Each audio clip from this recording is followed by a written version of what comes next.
अस्सलामु अलैकुम रहमतुल्लाह।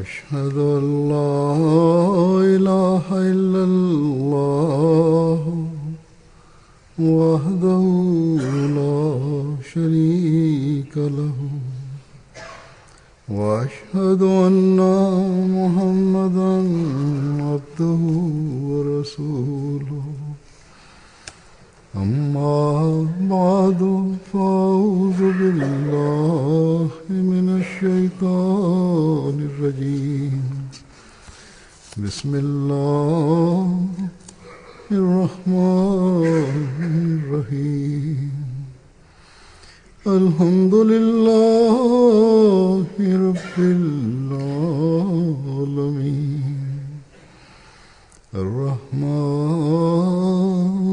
الرحيم مالك يوم الدين إياك نعبد وإياك نستعين اهدنا الصراط المستقيم صراط الذين أنعمت عليهم غير المغضوب عليهم ولا الضالين.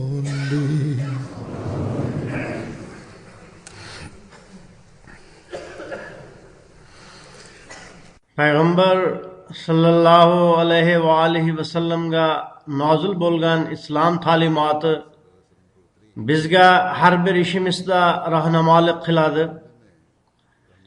Agar bizning har birimiz bu rahnamolikka amal qilguvchi bo'lsak, unda bir go'zal jamiyat barpo bo'la oladi.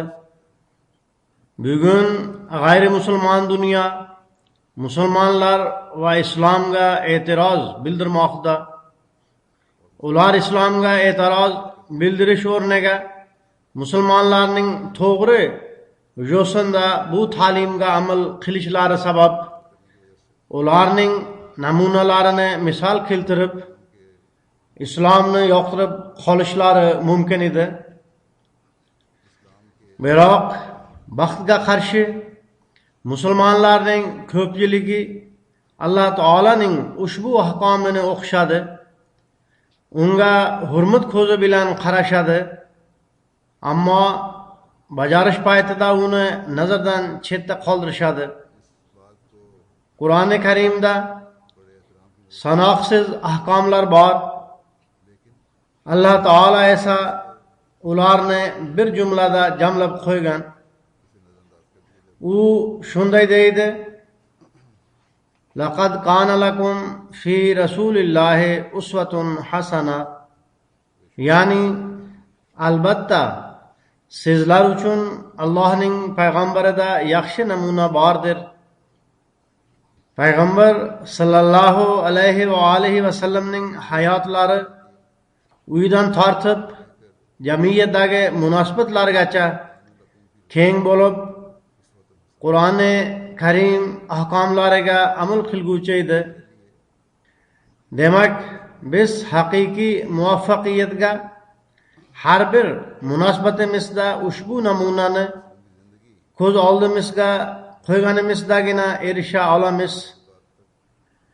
Ba'zida inson katta ishlarda juda go'zal namunani ko'rsatayotgan bo'ladi, ammo zohiran kichkina ko'rinadigan narsalarni hech ahamiyati yo'qdek e'tiborga olmaydi. Holbuki payg'ambar sallallohu alayhi va sallam aksar bu narsalarga o'z farmonlarida ham, o'z namunalari orqali ham e'tiborimizni qaratganlar. Demak, agar biz o'z turmushimizni asuda qilmoqchi bo'lsak, Alloh taolaning fazl marhamatlarini hosil qilmoqchi bo'lsak, unda biz Xojamiz va Sayyidimiz Hazrat Muhammad Rasululloh sallallohu alayhi va alihi vasallam har bir ishda bizning oldimizga taqdim etgan axloqlarni o'z hayotimizga tatbiq etmog'imiz lozim. So'ngra bu davrda payg'ambar sallallohu alayhi vasallamning haqiqiy quli bu ahkomlarni yanada oydinlashtirib oldimizga qo'yib, bunga amal qilishimizga e'tiborimizni tortdilar. Hozir men bunga iqtibosan erkaklarning o'z mavqelariga nisbatan mas'uliyatlari to'g'risida aytib o'taman. Erkak kishining uyning boshlig'i sifatidagi mas'uliyatlari ham bor. Erkakning er sifatidagi mas'uliyatlari ham bor.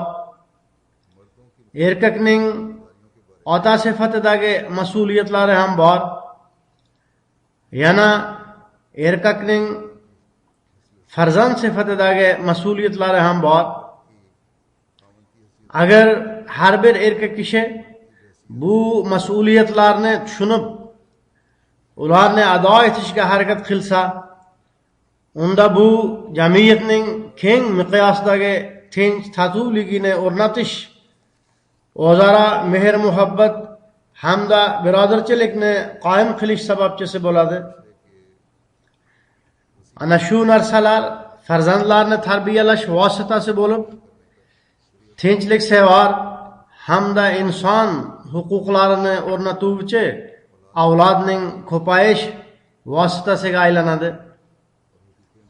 Uylarning xotirjamligi ana shu narsalardan barpo bo'ladi. Shu kunlarda ko'p oilalarga tegishli masalalar hamda shikoyatlar yuzaga chiqmoqda. Erkak kishi o'zini uy boshlig'i va barcha vakolatlar sohibi deb tushunib, o'z ayolini hurmat qilmaydi. Unga joiz haq-huquqlarni bermaydi hamda avlodini tarbiyalash haqqini ham ado etmaydi. Faqat nomigagina boshliqligi bor.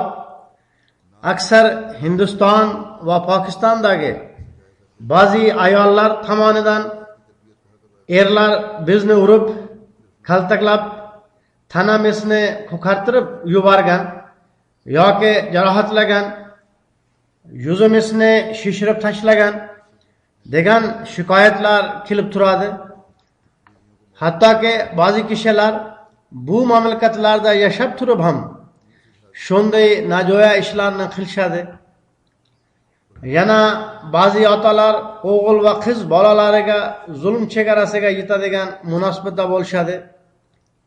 Agar ular Hazrat Masih Maud alayhissalatu vassalamni qabul qilgandan so'ng johil kishilarga o'xshab kun kechirayotgan bo'lsalar, din ilmidan umuman xabari yo'q musulmonlarga o'xshab yashayotgan bo'lsalar, johil kishilar o'z ayollari va bolalari bilan qilayotgan muomaladek muomala qilayotgan bo'lsalar, unda o'z ahvollarini o'zgartirishga ahd qilib, Hazrat Masih Maud alayhissalatu vassalamga bayat qilishning hech foydasi yo'q. Nima? Erkaklar Alloh taolaning haq huquqlarini ado etishda o'zlariga yuklatilgan mas'uliyatlarini va amaliy holatning me'yorlarini yuksaltirish mas'uliyatini ado qilmoqdalarmi? Agar ular bu mas'uliyatlarni ado qilayotgan bo'lsalar, unda ularning uylarida hech qachon zulm bo'lishi mumkin emas. Payg'ambar sallallohu alayhi va alihi vasallam eng birinchi uyning boshlig'i sifatida tavhidni o'rnatish ahamiyatini o'z oila a'zolariga oydinlashtirib, unga amal qildirdilar. Ammo bu ishni ham mehr va muhabbat bilan qildirdilar, zo'ravonlik bilan emas. Payg'ambar sallallohu alayhi va alihi vasallam uyning boshlig'i sifatida hamda dunyoni isloh qilish va shariatni o'rnatish to'g'risidagi barcha majburiyatlariga qaramay o'z uydagilarining haqlarini ado etdilar hamda bu haqlarni mehr muhabbat va muloyimlik bilan ado etdilar. Uyning boshlig'i haqqini shunday ado etdilarki, sizlarning eng birinchi burchingiz tavhidni o'rnatish hamda Alloh taolaga ibodat qilishdir degan his tuyg'uni paydo qildilar. Chunonchi Hazrat Oysha radhiyallohu taala anha shunday deb rivoyat qiladilar: Payg'ambar sallallohu alayhi va alihi vasallam kechasi nafl namozi uchun turar edilar. So'ngra bomdod namozidan biroz vaqt oldin bizga ham suv sepib nafl o'qinglar, ibodat qilinglar, Alloh taolaning haq huquqlarini ado etinglar deb uyg'otar edilar. Payg'ambar sallallohu alayhi va alihi vasallam uydagilarining haqlarini qanday qilib ado etdilar? Ayollar qiladigan uy yumushlarida ham u zot sallallohu alayhi vasallam ularga yordam berar edilar. Hazrat Oysha radhiyallohu taala anha shunday deb marhamat qiladilar: u zot sallallohu alayhi va alihi vasallam uyda bo'lgunlariga qadar uydagilariga yordam berish hamda ularga xizmat qilish bilan band bo'lar edilar. Hatto u zot sallallohu alayhi va alihi vasallam namozga chaqirilganlarida masjidga yetib qolar edilar. Bu paytgacha uyda mayda-chuyda yumushlarda yordam berib turar edilar. Demak, ana shu namunani biz o'zimizda shakllantirishimiz lozim. Ayollarga zulm darajasiga yetadigan muomala qilmaslik kerak. Hazrat Oysha radhiyallohu taala anha Payg'ambar sallallohu alayhi vasallam uy yumushlarining tafsilotlarini bayon qilib, yana shunday deydilar: Payg'ambar sallallohu alayhi vasallam o'z kiyimlariga o'zlari yamoq solib olar edilar. Oyoq kiyimlarini o'zlari yamab olar edilar. Uydagi chelak va hokazalarni o'zlari ta'mirlab olar edilar. Demak, u zot sallallohu alayhi va alihi vasallamning bu o'rnaklarini ko'pgina erlar ko'z oldiga qo'yib, o'zlarini tekshirib chiqishlari lozim. Ularning uylarida munosabatlari qanaqa ekanligiga e'tibor qaratishlari kerak. Hazrat Abu Hurayra radhiyallohu taala anhu u zot sallallohu alayhi va alihi vasallam o'z sahobalariga erning mas'uliyatlari hamda munosabatlari to'g'risida shunday marhamat qilganlarini aytadilar: Mo'minlardan xulqlari yaxshi kishi mukammal iymonlisidir va sizlardan o'z oilasi uchun yaxshiroq kishi axloqlar jihatdan yaxshirog'idir. Demak, o'z ayollari bilan yaxshi munosabatda bo'lmagan har bir kishi yaxshi axloq, ayollar bilan yaxshi munosabatda bo'lish faqat tashqi jihatdan xulq atvori emas, balki u zot sallallohu alayhi vasallamning aytishlari bo'yicha bu narsa iymon darajasining yuksakroq ekanligi belgisi hamdir deb o'zini tekshirib chiqishi kerak. Hazrat Masih Maud alayhissalatu vassalam erning mas'uliyatlari hamda ayollar bilan yaxshi muomalada bo'lishni zikr qilib shunday deydilar: buzuq ishlardan tashqari ayollarning barcha nojo'ya xatti-harakatlari hamda noroziliklariga chidash lozim. Erkak bo'lib ayol kishi bilan urushishni biz qattiq sharmandalik deb bilamiz. Alloh taolo bizni erkak qilib yaratgan. darhaqiqat bu uning ne'matlarining takomillanishidir. Bunga shukranalar shuki, biz ayollar bilan nihoyatda muloyim hamda yumshoq muomala qilaylik.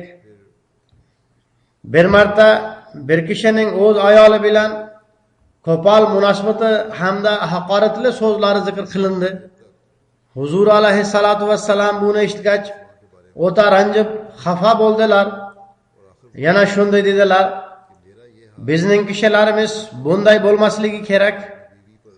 Yana yozadigan kishi shunday deb bayon etdi: Huzur alayhissalatu vassalam uzoq vaqtgacha ayollar bilan munosabat to'g'risida so'zlab turdilar. Nihoyasida shunday dedilar: mening ahvolim shuki, bir marta men o'z ayolimga baland ovoz bilan gapirgan edim va men bu baland ovozga qalbining xafaligi ham aralashganini his qildim. Ya'ni Huzur alayhissalom baland ovozda gapirib, unda qandaydir qalbning xafaligi ham aralashgan deb o'ylaganlar. Biroq aziyat yetkazadigan biror gapni og'izdan chiqarmagan edim. Ammo bundan qat'iy nazar ko'p istig'for qilib turdim. Hamda nihoyatda xushu va xuzu bilan nafl o'qib turdim. Hamda ozgina sadaqa ham berdim. Mabodo ayolimga nisbatan qattiq so'zlaganim qandaydir yashirincha Alloh taolaning noroziligi natijasi bo'lmasin. Demak, u zot alayhissalatu vassalamning namunalari ana shunday edi. Yana bir do'st o'z ayoli bilan qo'pol muomala qilganida o'z tashvish va dardini izhor etib, o'z ayollari bilan mayda-cho'da gaplar sababli urushadiganlar hamda qo'l ko'taradiganlar aqlini ishlatishlari kerak deb nasihat qildilar. Qo'l ko'tarish bir yoqda tursin, men aytib o'tganimdek, ba'zilar esa jarohat ham yetkazishadi. Ular ko'p tashvishlanishlari kerak. Payg'ambar sallallohu alayhi va alihi vasallamning farmonlari bo'yicha ularning iymonlari ham mukammal emas. Ular o'z iymonlari to'g'risida xavotirlanishlari lozim. Payg'ambar sallallohu alayhi va alihi vasallamning farmonlari sababli Hazrat Masih Maud alayhissalatu vassalam ham iymoni yuqori darajali bo'lmagan kishining yo'ldan ozib ketish ehtimoli bor deb tashvishlandilar. Men aytib o'tganimdek, tashqi jihatdan bu kichkina narsalarga o'xshaydi, ammo kichkina emas. Bu mamlakatlarda masalalar politsiyaga ham yetib boradi. Natijada jamoat yomon otliq bo'ladi. Shunday kishilar keyinchalik dunyoviy jazoni ham tortib, Alloh taolaning noroziligiga ham duch kelishadi. Ba'zi erkaklar ayolda falon yomonlik bor, shu sababdan qattiq qo'llik qilishimizga to'g'ri keladi deb aytishadi. Shu jihatdan erkaklar birinchi o'zlarini tekshirib chiqishlari lozim. Ular o'zlari din me'yorlariga to'g'ri kelmoqdalarmi? Hazrat Masih Maud alayhissalatu vassalam shunday erkaklarga nasihat qilib bunday deydilar: agar er solih kishi bo'lmasa, unda ayol qachon soliha bo'la oladi? Birinchi shart asli shuki, er solih bo'lgandagina ayoli ham soliha bo'ladi. To'g'ri, agar er o'zi solih bo'lsa, ayol ham soliha bo'la oladi. Faqat so'z bilan ayolga nasihat qilmasligi kerak. Aksincha, agar amallar orqali nasihat qilinsa, u ta'sirchan bo'ladi. Ya'ni faqat quruq gaplar va tanbihlar orqali nasihat qilmay, o'z amallaringiz orqali biz Alloh taolaning ahkomlariga bo'ysunuvchimiz hamda solih kishimiz deb isbotlab berganingizda u so'z ta'sirli bo'ladi. U zot alayhissalatu vassalam davom etib shunday deydilar: ayol kishi bir yoqda tursin, boshqa kim ham faqat so'zga ishonadi. Amal bo'lmaguncha hech kim ishonmaydi. agar er kishida qandaydir ayb yoki nuqson bo'lsa, ayol unga doimiy guvohdir. Alloh taoladan qo'rqmaydigan kishidan ayol qanday qo'rqsin? Shunday mullalar hamda erlarning ma'ruzalari ta'sir qilmaydi. Har holda amaliy namuna ta'sir qiladi. Er kechasi turib duo qilayotgani hamda yig'layotganini ayol bir ikki kun kuzatadi. Nihoyat bir kuni u ham bu narsani inobatga olib, undan ta'sirlanadi. Ayol kishida ta'sirlanish hissi ko'proq. Ularni isloh qilish uchun biron bir madrasa ham kifoya qilmaydi. Ya'ni ayollarni isloh qilish uchun biron bir maktab yoki tashkilotning keragi yo'q. Erning amaliy namunasi kifoya qiladi. Ya'ni ularni isloh qilish kerak bo'lsa, erlar o'zlarini isloh qilib, amaliy namunalarini ko'rsatsalar, ular ham o'nglanib qoladi. U zot alayhissalatu vassalam davom etib shunday deydilar: Alloh taolo er va ayol ikkalasini bir vujud deb aytgan. Erkaklarning ayollarga o'z ayb nuqsonlarini oshkor qilib qo'yishi o'zlarining kamchiligidan dalolatdir. Ular ayol kishiga sizda falon yomonlik bor deb ayta oladigan fursatni bermaslik kerak. Ya'ni ayol kishi erda falon nuqson bor yoki siz falon yomon ishlarni qilasiz degan fursat bermaslik lozim. U zot alayhissalatu vassalam shunday deydilar: inson shu qadar toza bo'lishi kerakki, ayol kishi izlab charchib qolsin, uning yomonligini hech topa olmasin. Shu paytda u dinga e'tibor qaratib, dinni tushuna boshlaydi.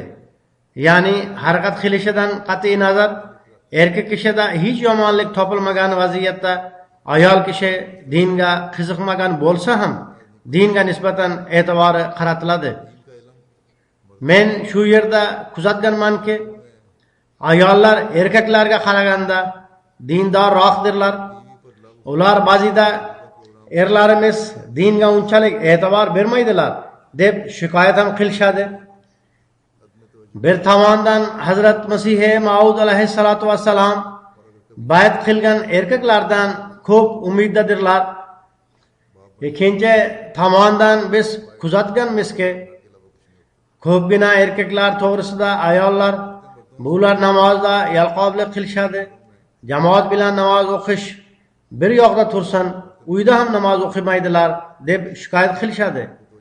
Erkaklarning diniy bilimi ham ozroq, ayrim oilalardagi erkaklar chanda berishda ham sustdirlar. Erkaklar to'g'risida televizorda behuda va bema'ni dasturlarni tomosha qilish shikoyati ham bor. Bolalarni tarbiyalashga unchalik e'tibor bermasligi haqida ham shikoyatlar bor. Agar qachondir oila boshlig'i bo'lishga harakat qilsa ham yoki otalik his-tuyg'ulari uyg'onsa ham urushish, kaltaklash va so'kinishdan tashqari hech narsani qilmaydi. Ayollar erkaklardan o'rganishga qaraganda ko'p oilalarda ayollar erkaklarga o'rgatayotgan bo'ladilar. Yoki ularning e'tiborini bolalar buzilib ketmasin deb jalb etayotgan bo'ladilar. Qaysi oilalarda bolalar tarbiyasiz qolishsa, u yerda umuman erkaklarning e'tiborsizligi yoki ayoli va bolalariga noo'rin qattiqqo'lligi sababchi bo'ladi. Ba'zi bolalar menga kelib, otamizning biz bilan yoki onamiz bilan munosabati yaxshi emas deb shikoyat qilishadi. Demak, agar oilalarni tinch tartib qilishimiz kerak bo'lsa, kelgusi avlodlarimizni tarbiya qilishimiz kerak bo'lsa, agar ularni din bilan bog'lab turishimiz kerak bo'lsa, unda erkaklar o'z ahvollariga diqqat qilishlari lozim. Hazrat Masih Maud alayhissalatu vassalam erkaklarning e'tiborini tortib yana shunday deydilar: erkak kishi o'z oilasining imomi bo'ladi. Demak, agar uning o'zi salbiy ta'sir o'tkazadigan bo'lsa, undan naqadar ko'p salbiy ta'sir o'tish ehtimoli mavjud. Uning xatti harakatlaridan yomon ko'rsatkichlar paydo bo'layotgan bo'lsa, unda keyingi avlodlarga ham uning yomon ta'siri o'tadi. U zot alayhissalatu vassalam davom etib shunday deydilar: erkak kishi o'z kuch-quvvatlarini o'rinli va halol joyda ishlatishi lozim. Masalan, g'azablanish kuchi bor, u me'yoridan oshganda aqldan ozishga olib boradi. Ya'ni insonning kuch-quvvatlaridan biri g'azablanishidir. U haddan oshib ketganda insonni aqldan ozishga olib boradi. U zot alayhissalom davom etib shunday deydilar: aqldan ozish va g'azab o'rtasida juda oz farq bor.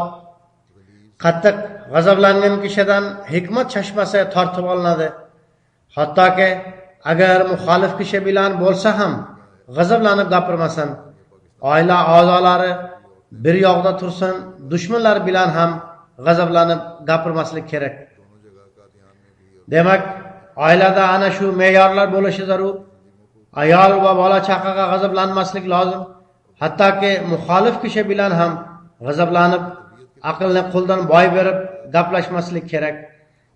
Muxolifning gapini yo'qqa chiqarish uchun ham mo'minning og'zidan g'azab va jahl bilan to'la so'zlar chiqmasligi kerak. Men oldin tilga olib o'tganimdek, Hindiston yoki Pokistondan ham ayollar o'z erlarining jabrlari to'g'risida yozishadi. Pokiston hamda Qodiyon har ikkala joyda isloh va irshod nazorati hamda ichki uyushmalar bunga e'tibor qaratishlari lozim. Qolgan barcha dunyoda ham tarbiyaviy dasturlarda bunga ko'proq e'tibor qaratish kerak. Agar sizlar targ'ibot yurgizib, diniy masalalarni o'rganayotgan bo'lsangizlar, biroq uyda tashvishlar bor bo'lsa, unda bilim va targ'ibotning hech foydasi yo'q. Ayol kishining ruhiy kayfiyati hamda u erkakni qanday kuzatib turishi to'g'risida Hazrat Masih Maud alayhissalatu vassalam shunday deydilar: ayol kishi erkak kishining barcha gaplari va xulq-atvorlarini kuzatadi. U mening erimda saxovat, muloyimlik, sabr va hokazo taqvo fazilatlari mavjud deb kuzatib turadi. Ayol kishiga bu fazilatlarni tekshirish fursati topilganidek boshqa hech kimga topilmaydi. U uyda har kuni uni kuzatib turadi. U zot alayhissalatu vassalam davom etib shunday deydilar: buning uchun ayol kishiga nisbatan o'g'ri degan so'z ham ishlatiladi. Zero u ichidan axloqlarni o'g'irlab turadi. Hattoki vaqti kelganda u to'liq axloqlarni o'zlashtirib oladi. Bir kishi haqida bir voqea uchraydi. U islomni tark etib nasroniy bo'lib qoldi. Ayoli ham u bilan birga nasroniylikka kirdi. Dastlab aroq icha boshladi, keyin yopilmay ham qo'ydi. U ayol begona kishilar bilan ham uchrasha boshladi. Eri biroz muddat o'tgach, xato qildim deb o'ylab islomga qaytdi. Islomga qaytgach ayoliga ham sen ham musulmon bo'l deganida ayoli shunday dedi: endi musulmon bo'lishim qiyin. Aroq va boshqa odatlarni tark eta olmayman. Bu haddan oshib ketishdir. Ya'ni erkak kishi islomdan uzoqlashib nasroniylikni qabul qildi.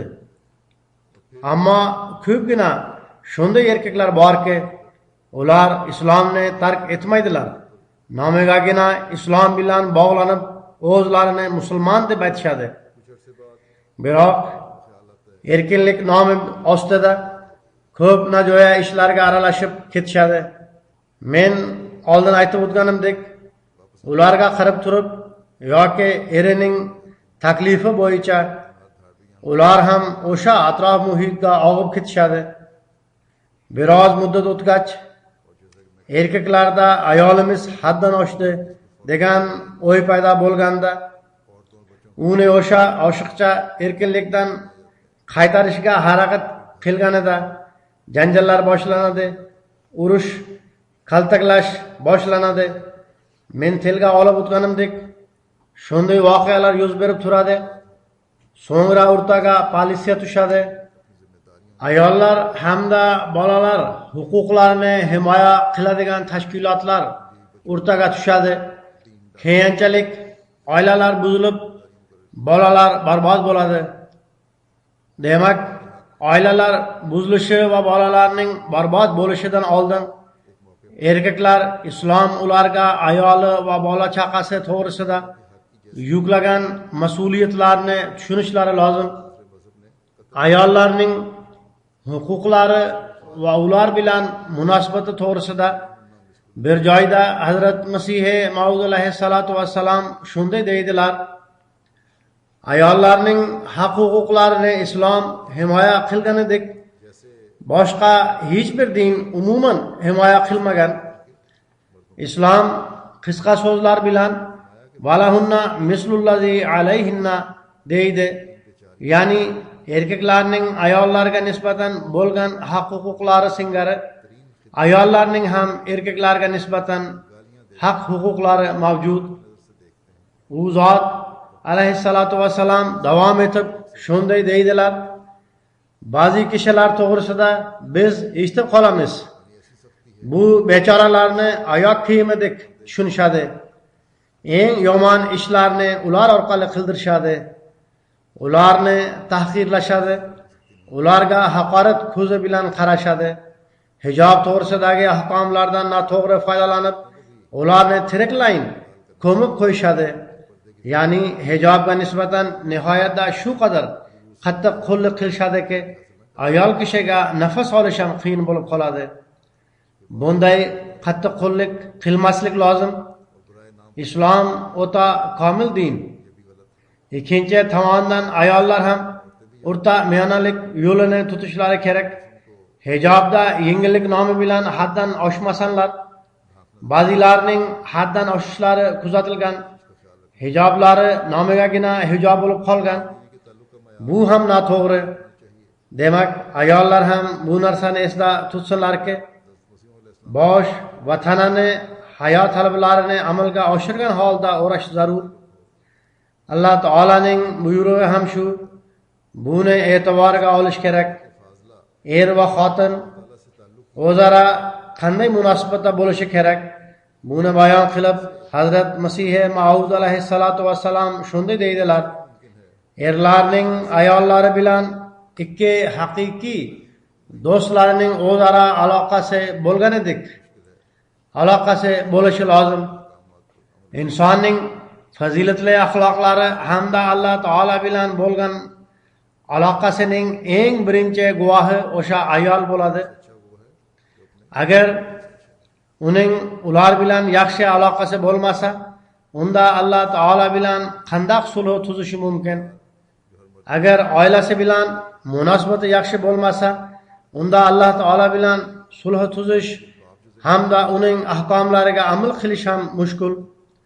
U zot alayhissalatu vassalam davom etib shunday deydilar: payg'ambar sallallohu alayhi va alihi vasallam xayrukum li ahlihi deb marhamat qilganlar. Ya'ni o'z oilasi uchun yaxshi kishi sizlardan eng yaxshi kishidir. Demak, ana shu me'yorlarga har bir erkak erishishi kerak. Shuningdek, erkaklarning ota sifatidagi mas'uliyatlarini tushunish lozim. Farzandni tarbiyalash faqat onaning burchi deb tushunmaslik kerak. To'g'ri, bir muddatgacha bola o'z onasi bilan vaqt o'tkazadi. Chaqaloqlik chog'ida onalar tarbiyasi bolani tarbiyalashda katta rol o'ynaydi. Biroq bunda erkaklar o'z mas'uliyatlaridan qutulmaydilar. Otalar ham bolalarni tarbiyalashda o'z rollarini o'ynashlari lozim. Ayniqsa bolalar 7-8 yoshga to'lganda va undan keyin ular otalar e'tiboriga muhtoj bo'ladilar. Aks holda Yevropa atrof muhitida xususan bolalarning buzilishiga ehtimol ko'proq bo'ladi. Shu yerda ham ayollarga nisbatan oldin zikr qilingan tamoyil ishga tushadi. Ya'ni otalar o'z namunalarini ko'rsatishlari lozim. Otalar bir tomonidan bolalarining axloqi yaxshi bo'lsin deb ularni hurmat qilishlari kerak. Ikkinchi tomondan ularni sinchaqovlik bilan kuzatib turishlari kerak. toki ular atrof muhitning salbiy ta'sirlaridan saqlanib tursinlar. Otalarning bolalari bilan bo'lgan aloqasi bolalarda qandaydir xavfsizlik hissini paydo qiladi. Ko'pgina otalar bolalarining munosabatlari jihatidan ularda tortinish yoki o'ziga ishonchsizlik paydo bo'lgani yoxud ular yolg'on gapira boshlagani to'g'risida shikoyat qilishadi.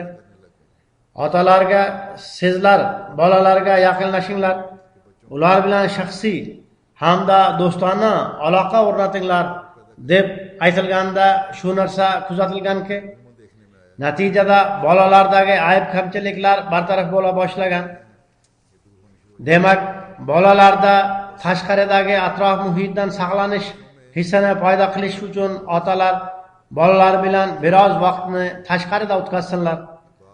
Otalarning yana shunday mas'uliyatlari ham borki, ular bir tomondan bolalarni tarbiyalashga e'tibor qaratsinlar, ikkinchi tomondan ular uchun duo qilishga ham diqqat qilsinlar.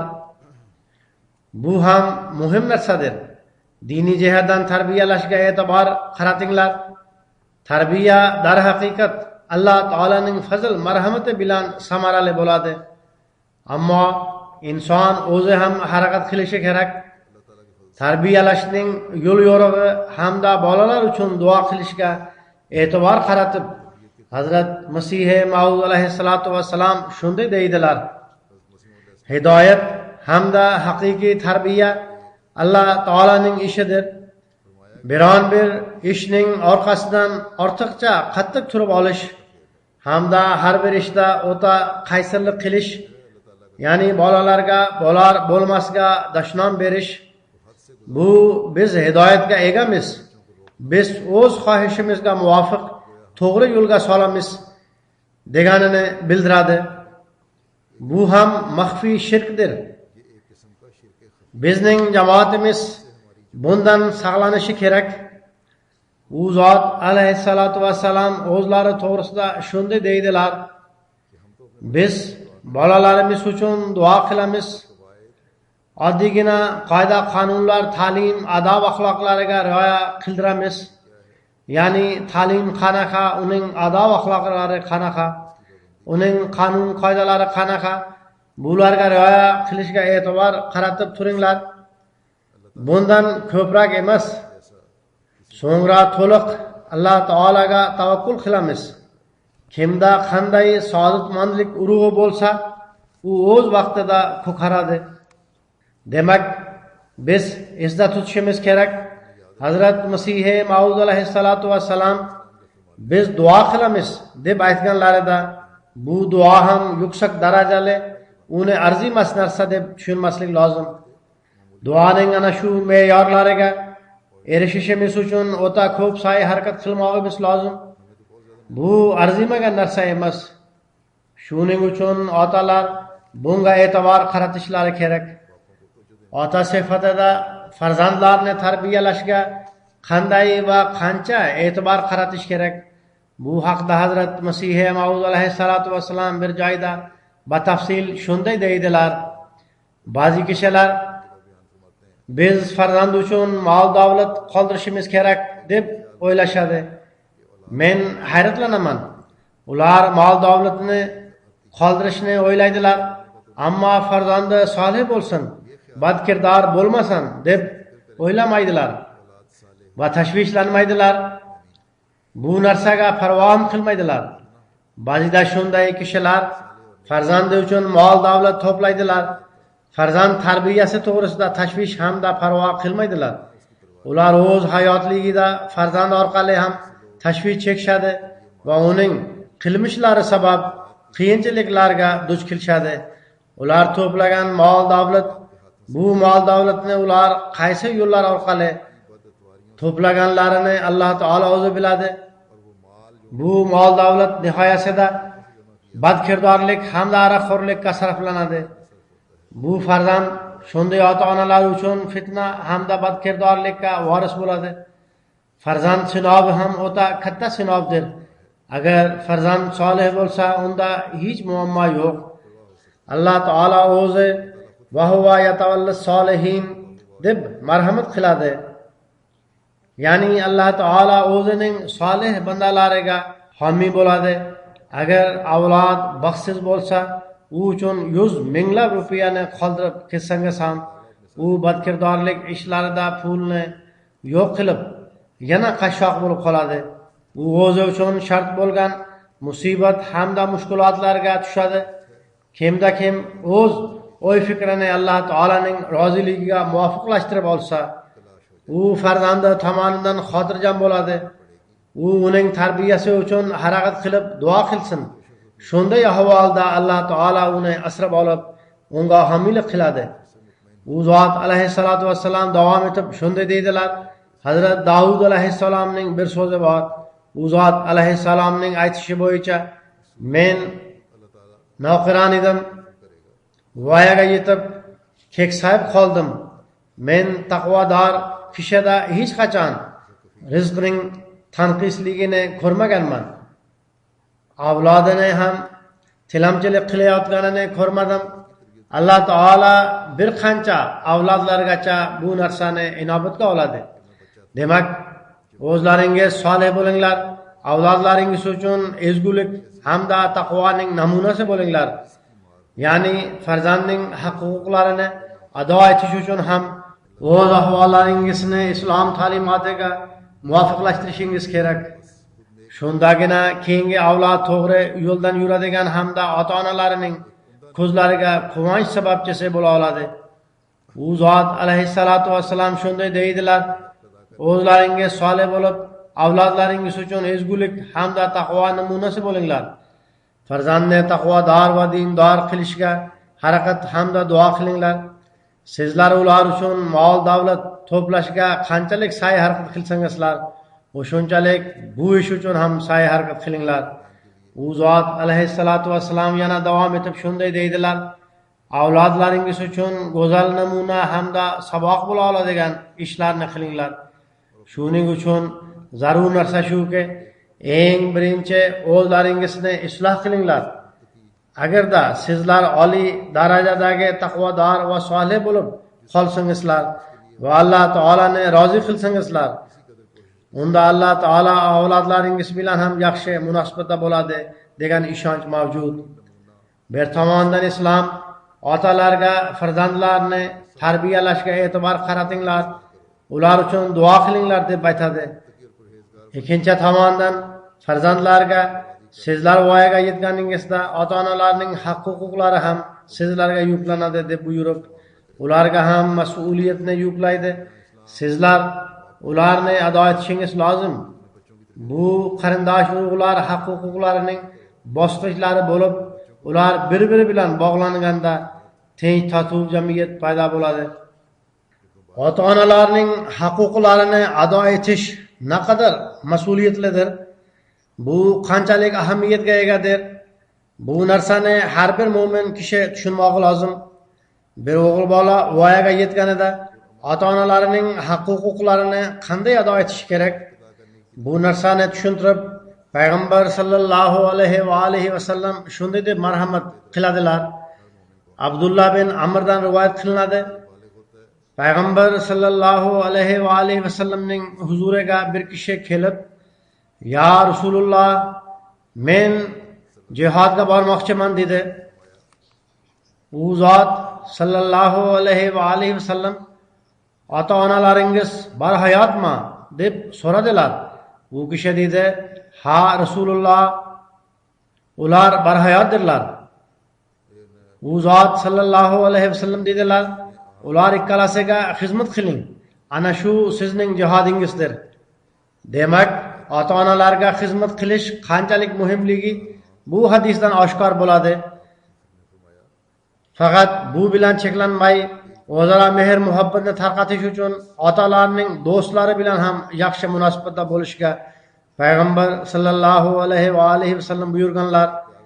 Bir joyda u zot sallallohu alayhi va sallam shunday deydilar: insonning yaxshi ezgu amali shuki, otasi vafot etgandan so'ng ham o'z otasi do'stlari bilan yaxshi muomalada bo'lsin. U zot sallallohu alayhi va sallam yana bir joyda bu narsani izohlab berdilar. Hazrat Abu Usayd As-Suyadi rivoyat qiladilar. Biz payg'ambar sallallohu alayhi vasallamning huzurida o'tirgan edik. Bani Salma qavmining bir kishisi hozir bo'lib, "Ya Rasululloh, ota-onalarning vafotidan keyin men ular uchun biron bir ezgu amal qila olamanmi?" deb so'radi. U zot sallallohu alayhi va alihi vasallam dedilar, "Ha, albatta. Sen ular uchun duo qil, ular uchun mag'firat tila. Agar ular qandaydir va'da bergan bo'lsalar, ularni amalga oshir.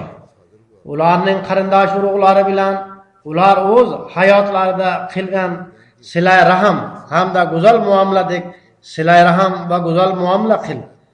Ularning do'stlari bilan izzat va ehtirom bilan muomala qil." Yana bir o'rinda payg'ambar sallallohu alayhi va alihi vasallam kim umrining uzaytirilishini, rizqining ziyoda qilinishini istasa, ota-onasiga yaxshilik va qarindoshlariga silay rahim qilsin dedilar. Demak, bolalar faqat erkalanish uchun emas, aksincha voyaga yetgandan so'ng ularning ham ba'zi mas'uliyatlari bor. Ular ota-onalarining ba'zi huquqlarini ado etish kerak. Uylanishdan so'ng xususan bu burchlarga e'tibor qaratish kerak. Agar inson hikmat bilan ayolining haq-huquqlarini ham ado etayotgan bo'lsa, ota-onalariga ham xizmat qilayotgan bo'lsa, ayoliga ham hikmat bilan qaynota va qaynonaning ahamiyatini his qildirsa, o'zi ham qaynota va qaynonaga xizmat qilib, ularning ahamiyatini bilsa, unda ba'zida oilalarda yuz beradigan janjallar paydo bo'lmaydi. Ba'zida diniy jihatdan ota va bolalar orasida qarshilik paydo bo'lib qoladi. Ba'zi yangi bayt qilganlar ham bu haqda savol berishadi. Shu vaziyatda o'g'illar otalariga yaxshi muomala qilib, ularga xizmat ham qilishlari kerak. Bir marta Hazrat Masih Maud alayhissalatu vassalam Batalaga ketayotib, Shayx Abdurrahmon sohibdan uning otasining ahvolini so'radilar. Shundan keyin u zot alayhissalatu vassalam unga nasihat qilib, u uchun duo qilib turing dedilar. U kishi Ahmadiy emas, g'ayri musulmon edi. Qo'lidan kelgancha ota-onalarning ko'nglini ko'tarish kerak. Oldingiga qaraganda mingla marotaba ko'proq axloq hamda o'zingizning pokiza namunangizni ko'rsatib, islomning haqqoniyligiga ularni qoyil qoldiring. Axloqiy namuna boshqa mo'jizalar tenglasha olmaydigan mo'jizadir. Haqqoniy islomning martabasi shuki, bu orqali inson yuqori darajadagi axloqqa ega bo'lib, bir o'zgacha shaxs bo'lib qoladi. Ehtimol Alloh taolo siz orqali uning qalbiga islom muhabbatini solar. Islom ota-onalarga xizmat qilishdan man etmaydi. Diniy ishlarda to'sqinlik qilmaydigan, dunyoviy ishlarda ularga to'liq bo'ysuning. Sidqi dildan ularga xizmat qiling. Demak, targ'ibot uchun bu umumiy tamoyildir. Targ'ibot qilishda doimo yumshoq tilni qo'llash va a'lo axloqlarni ko'rsatish kerak. Yana bir voqeada Hazrat Masih Maud alayhissalatu vassalam bu savolga oydinlik kiritdilar. Bu voqeada ota ham musulmon bir kishi kelib shunday savol berdi: "Ya Hazrat, ota-onalarga xizmat qilish va ularga bo'ysunishni Alloh taolo insonga farz qilgan. Biroq mening ota-onam Huzur alayhissalomga bayt qilganimdan keyin mendan qattiq xafa bo'lib, mening yuzimni ham ko'rishni xohlamaydilar.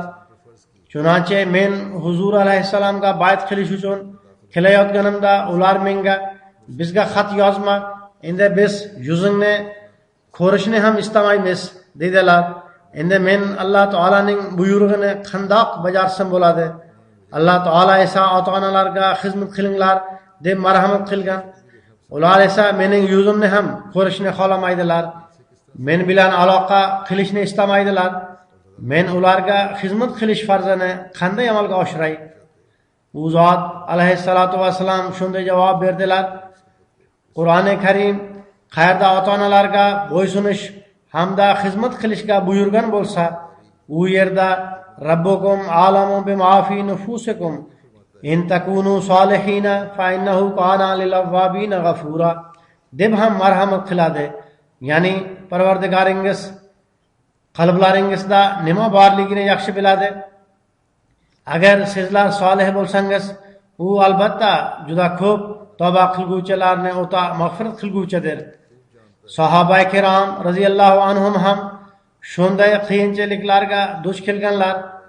Diniy sababdan ular va ularning ota-onalari orasida nizo paydo bo'lgan. Nima bo'lganda ham siz o'z tomoningizdan ularning hol ahvolini so'rashga doimo shay bo'lib turing. Fursat topilganda uni qo'ldan boy bermang. Niyatingizga yarasha sizga albatta ajr topiladi. Agar faqat din sababli Alloh taolaning roziligini ustuvor tutib ota-onalardan ayrilishga to'g'ri kelsa, unda bu majburiyat. Islohni ko'z oldingizga qo'ying va niyatning sog'lom ekanligini inobatga oling. Ular haqida duo qilib turing. Bu muammo bugun yangi emas. Hazrat Ibrohim alayhissalatu vassalam ham shunday voqeaga duch kelganlar. Qisqasi, Alloh taolaning haqqi ustovorlik qiladi. Demak, Alloh taolani ustuvor tuting. O'z tarafingizdan ota-onalarning haq-huquqlarini ado etishga urining va ular uchun duo qilib turing. Hamda niyatning sog'lom ekanligini inobatga oling. Ya'ni niyat to'g'ri bo'lmog'i lozim. Demak, bugun ham ko'p kishilar biz ota-onalarga nisbatan bo'lgan farzlarni qanday amalga oshiraylik deb savol berishadi. Bunday vaziyatda ular uchun ushbu javob kifoya qiladi. Qisqasi, bir erkakning turli mavqedagi mas'uliyatlarini ado etishga harakat qilishimiz kerak. O'z uylarimizni doimo muhabbat hamda mehrning atrof muhiti bor bir uy qilishimiz kerak. Bir erkak ham erdir, ham otadir, ham o'g'ildir. Shu jihatdan u o'z mas'uliyatlarini tushunishi shart. Bundan tashqari erkaklarning ko'pgina boshqa mavqelari ham bor. Ammo men faqat 3 ta mavqeni bayon etdim. Zero bu uchala jihatda tinch tatuvlik paydo bo'lgandagina jamiyatda ham tinch tatuvlik paydo bo'la oladi. Bu uchala jihatda yanada ko'proq go'zallikni paydo qilishga harakat qilishimiz kerak. Alloh taolo barchamizga buning uchun kuch-quvvat ato etsin.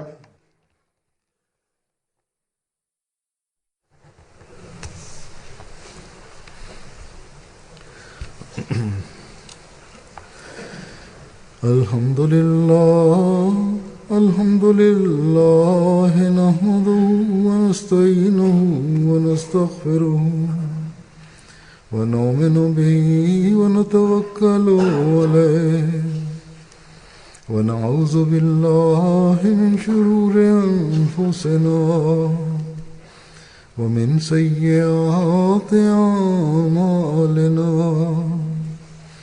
من يهده الله فلا مضل له ومن يضلل فلا هادي له ونشهد أن لا إله إلا الله ونشهد أن محمدا عبده ورسوله. عباد الله رحمكم الله إن الله يأمر بالعدل والإحسان وإيتاء ذي القربى وينهى عن الفحشاء والمنكر والبغي يعظكم لعلكم تذكرون. اذكروا الله يذكركم وادعوه يستجب لكم ولذكر الله أكبر.